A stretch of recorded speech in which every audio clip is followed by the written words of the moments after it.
Сейчас Ильяна снимает, как хорошо живется в Сан-Франциско. Мы отвели его в новый район, он думает, что весь Сан-Франциско такой. Вот ты с камерой пришел, их сегодня убрали, услышали, Варламов в городе, надо прибраться. Многие делают выбор в пользу домашнего питомца, чем ребенка. Сколько героин стоит сейчас? Слушай, откуда столько бомжей? Вот люди...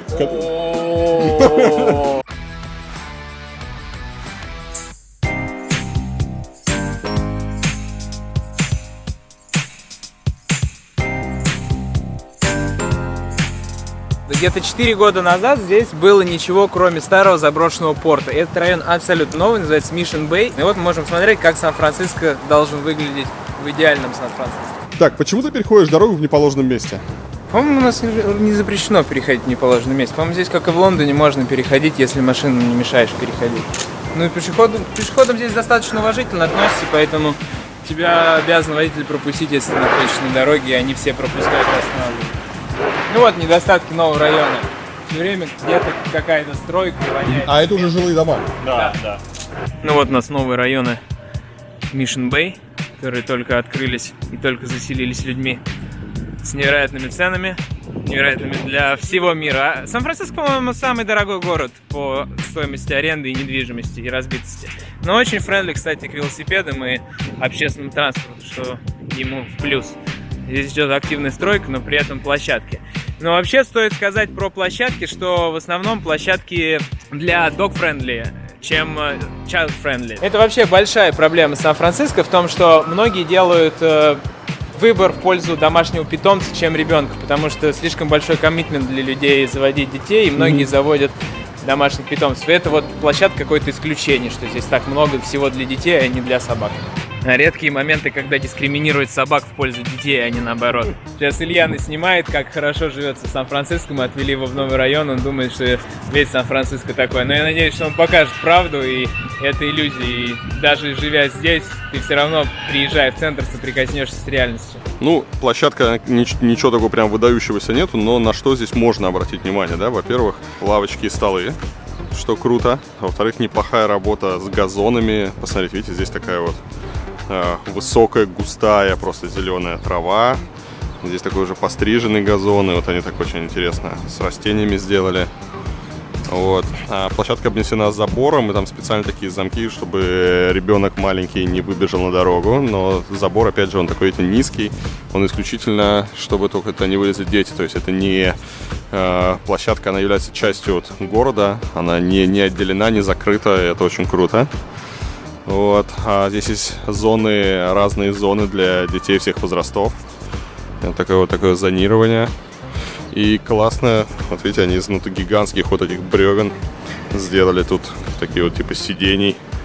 Вот, тоже очень здорово все это выглядит. Для меня большой проблемой является, что здесь нет турников. Я не могу нигде найти просто на улице турник и позаниматься как следует. Нужно идти в спортзал и выродить какую-то конструкцию, чтобы сымитировать турник. В путешествии много разных неожиданностей может случиться, и одной из самых неприятных однозначно будут проблемы с зубами. Представьте, что вы уехали в отпуск, а у вас выпала пломба или разболелся зуб. Как вы будете искать хорошего стоматолога в чужой стране? И ладно еще в Европе или США. А если вы окажетесь в какой-нибудь экзотической дыре, да еще без знания местного языка? В любом случае, поиск хорошего врача и последующее лечение будут очень затратными по времени и по деньгам. И тут кто-то может возразить, что есть же туристическая страховка, да. Чаще всего она покрывает экстренную стоматологию, но я бы на вашем месте особенно на нее не надеялся. Если вы внимательно прочитаете условия, то увидите, что на покрытие скорой помощи стоматолога там выделяется совсем мизерная сумма. И этих денег, скорее всего, хватит только на то, чтобы вам без лишних манипуляций вырвали зуб. А если вы захотите хорошее, полноценное лечение, то вам придется доплачивать за него из своего кармана. Чтобы такого не случилось, за зубами нужно следить. 2 раза в год нужно проходить профилактический осмотр и профессиональную гигиену у хорошего стоматолога. Только так можно быть уверенным, что никакие экстренные проблемы не испортят вам отпуск. Я сам хожу в клинику Агами. Я вам про нее уже рассказывал, мне там очень нравится, у них хорошие врачи, классный сервис и совсем не больничная атмосфера. У многих походы к стоматологу ассоциируются с чем-то мучительным и ужасным, но в Агаме все совсем наоборот, сужу по собственному опыту. Специально для моих подписчиков Агами проводит полный dental чекап со скидкой в 40%. В него входит профессиональная гигиена, панорамный снимок зубов, при необходимости консультация у 3 специалистов и составление подробного плана лечения. Чтобы попасть на такой чекап, вам нужно записаться на прием в клинику и назвать промокод Варламов. Все контакты я оставлю в описании к этому ролику. У них нету решетки ливнестока обычной. Вместо этого здесь вот сделаны такие вот ямы углубления, заросшие растениями. Сейчас проедет здесь какая-то спецтехника.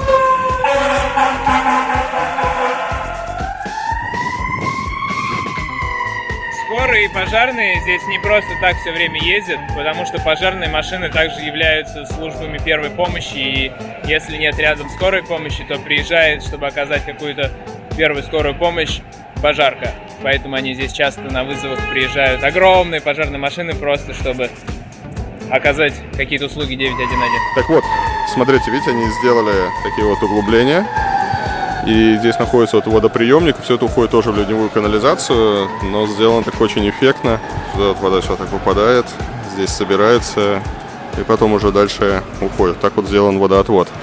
Однушка 4200, двушка 5200, 5700, вот такие цены, вот прямо на вот этих вот обычных домиках здесь. Парковочка отдельно будет, одно парковочное место будет стоить где-то $300-350 с человека.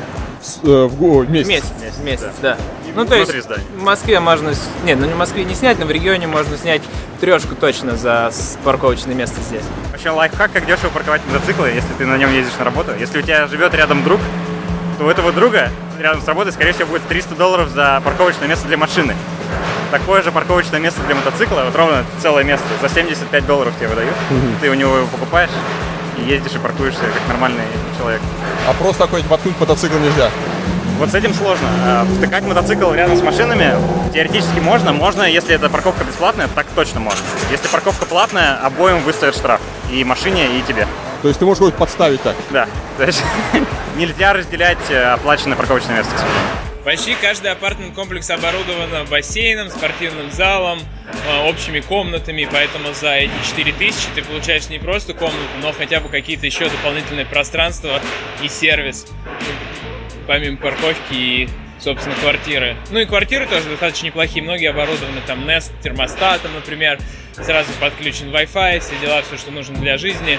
Кухня тоже присутствует, но мебели никогда нет. Когда ты арендуешь, нужно самому закупать мебель. Очень клево жить, когда сваи забивают. Хорошо, хорошо. Грунта нет, все по уму сделано. Но, кстати, пыль, я тачку помыл вчера первый раз, просто потому что у меня, ну ладно, пора помыть. Вот я 9 месяцев на ней ездил, ни разу не мыл, и, просто чуть пыльно в салоне стало, а так в основном пыли нет и грязи. Еще что классно, здесь машины вообще не ржавеют практически. Несмотря на то, что вот непосредственно Сан-Франциско достаточно большая влажность, если машина была в долине, то, не знаю, я покупал 2003 года Porsche, он как будто новый. Вот там ничего не Хорошо здесь люди живут. Ну, слышь? Да он его брал как по цене 9 вроде. Да. Дело-то в этом. Но при этом, кстати, вот открытого грунта нет, но под многими вот такими деревьями будет написано, типа, не гать сюда свои собаки, потому что деревья от этого умирают некоторые, там аммиак и все вот это. В Сан-Франциско гораздо легче вляпаться в человечью какашку, чем в собачью или кошачью, потому что за животным убирают, а за людьми нет. Слушай, откуда столько бомжей? Вот люди... Илья спрашивает, почему в Сан-Франциско так много бомжей. Здесь много факторов, на самом деле, связанных. Климатические, здесь очень хороший климат и очень комфортно людям. То есть бомж-френдли. Бомж-френдли климат, да. Второе, здесь либеральная политика, где настроено вообще отношение к людям любым. Здесь как бы ты ни одевался, как бы ты ни выглядел, все равно тебя будут принимать и все равно тебя не выгонят отсюда. Плюс богатый IT-сектор, который раздувает экономику, и налоги и послабления позволяют людям без дохода существовать на пособие. То есть... еще низкие бюджеты без домов сумасшедших, как это называется? Ну да. Сумасшедших домов, и поэтому многих людей выгоняют просто на улицу вместо того, чтобы содержать в лечебных заведениях. Плюс они здесь вводили такие политики, она до сих пор работает. Ты можешь вот в центральных районах города видеть много шприцов на улице валяются. Это им бесплатно из наших налогов раздают, чтобы хотя бы предотвращать там СПИД и еще какие-то такие болезни между ними, чтобы они героином кололись. Вот. Твои налоги. Вон она с шприцом играется. Вот сейчас будет И здесь вот на перекрестке стоит полиция, но всем все равно. И есть правило такое золотое, короче, чем выше ты живешь, тем меньше у тебя бомжей, потому что им надо тратить много энергии, чтобы тебя подняться. Да, слава богу, Сан-Франциско холмистый город, поэтому если ты живешь от улицы, которая автобус имеет из центра, вверх поднимаешься, он бесплатен для людей, живущих на улице, то ты в отличном районе живешь. Нет автобусов, нет высоко подниматься, никто к тебе никогда не придет.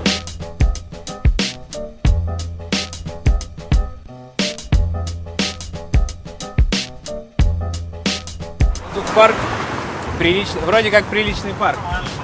Неплохой парк, но если вам не нравится запах шмали, которая здесь разрешена, то вам, скорее всего, здесь не очень понравится, потому что во всех парках постоянно кто-то дует. А трава здесь полностью легализована? Да. То есть можешь сейчас пойти в магазин и купить? Да. Даже не надо никуда идти. Тебе ее могут доставить быстрее, чем еду доставляют. Ну, есть разные сервисы, например, там ИИС, я не знаю. Ты просто заходишь в приложение, выбираешь, тебе доставляют. Все. Тебе главное иметь этот драйвер лайсенс, чтобы показать, что тебе То есть иностранцы 18. не могут купить? Нет, тебе главное показать свой возраст, я так понимаю. Все. Это единственное ограничение. Я когда зимой приехал в Канаду, как раз после того, как у них полностью это дело легализовали. Да. Там очереди, они жаловались, что вот раньше это было все нелегально, это было удобно, тебе приезжали, а теперь нам надо ходить стоять в этих дурацких очередях, и вообще стало все хреново. А я не знаю, вот у них запрещена доставка, что ли? Типа, в чем проблема с доставкой? Это же on-demand вообще. Идея для стартапа. Нет, таких уже много. Уже много стартапов, тут даже на многих билбордах написано не delivery guy, а delivery concierge for your vida. И что-нибудь в этом духе. Да, там selection, типа наш. Я был на Гавайях, мы ехали там где-то по каким-то джунглям, остановились, там сидит пара, мы такие вышли, они курят.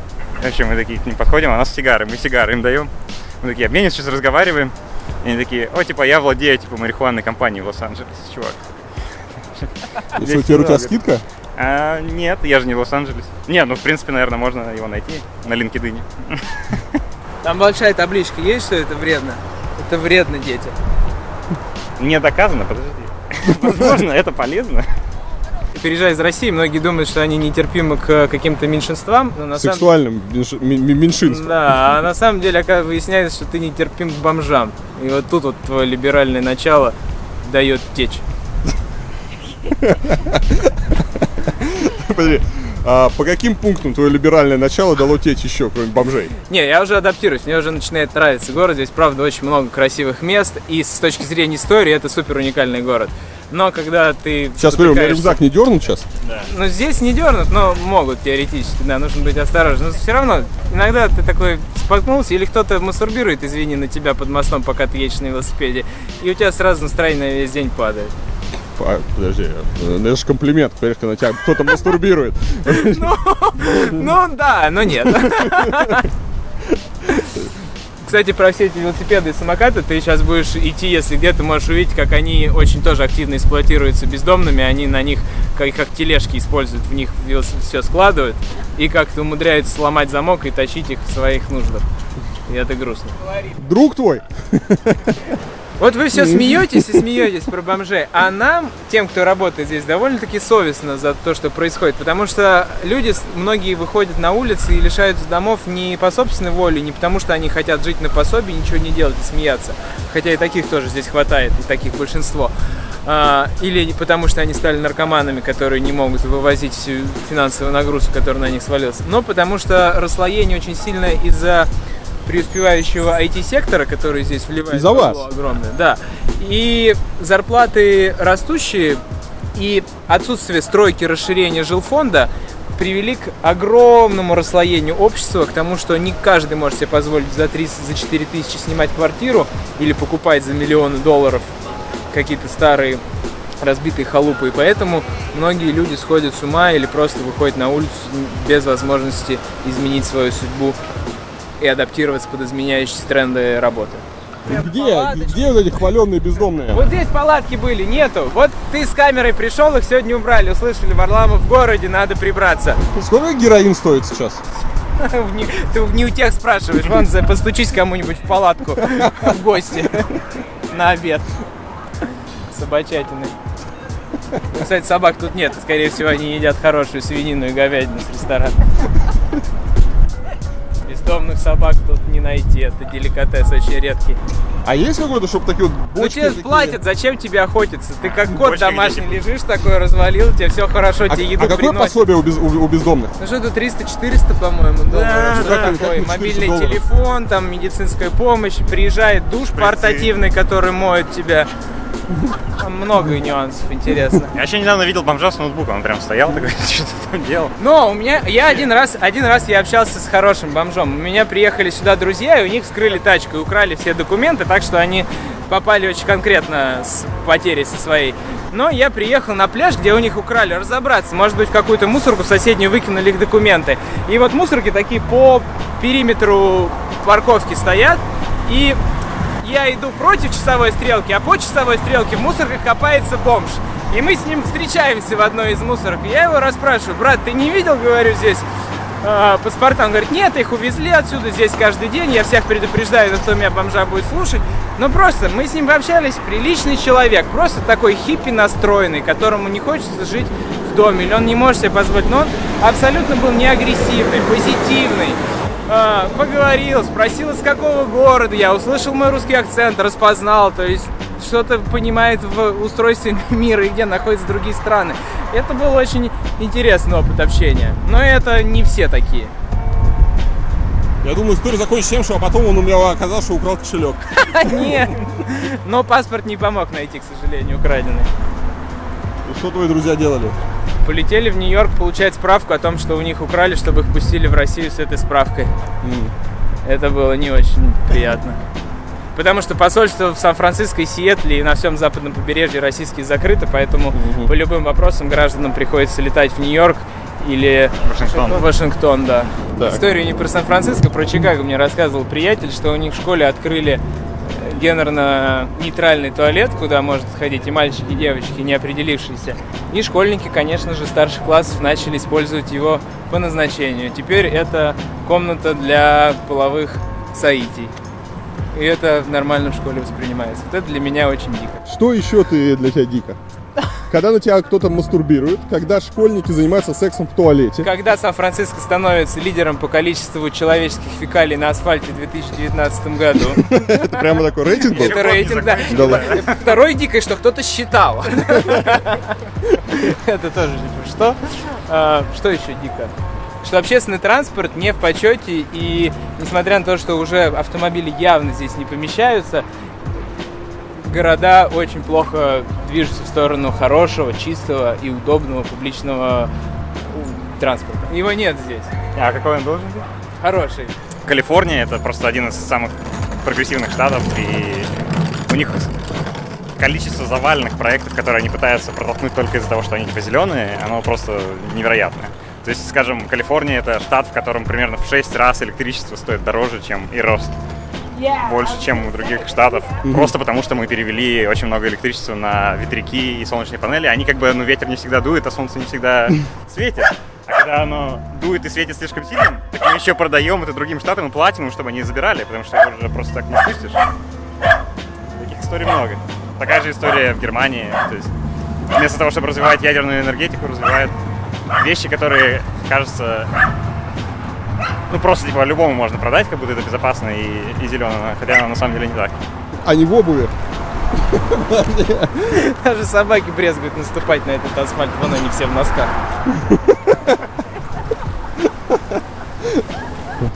Бомж идет босым, а собаки в обуви. Я говорю, собаки лучше живут. Я смотрю, у вас жизнь в Сан-Франциско толерантность не научилась. Все, вы смеетесь вот. Мы создаем позитивные вибрации. А, вы по-русски смеетесь. Да. Здесь есть лайфхак, просто Что?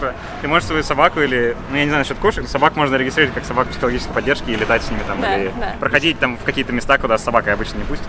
То есть, Не везде. то есть ты говоришь, мне без собаки грустно? Да. Ну, там типа сертификат. У меня знакомые так Сертификат мопсы грустно. зарегистрировали. Как да. собака психологической поддержки? Да, да. Ну, типа, что ты можешь приходить, например, в больницу Да. с этой собакой. Она как-то, типа, Некоторые тренирована, что она авиалинии тоже спокойная. пустят тебя. Чисто Да, из-за этого да. бесплатно. То есть это неплохой лайфхак. Окей. Получаешь сертификат грустности, сначала. Сертификат грустности? Да. Потом говоришь, вот это вот делает меня более веселым. еду на такси с водителем, но я не обратил внимания, как его зовут. Едем, проезжаем через Тендерлойн. Это в центре самый небезопасный, неблагополучный район. И в очередной раз там кто-то начинает кричать, там что-то на кого-то кидаться, какая-то драка. И мой водитель такой сидит и непроизвольно такой...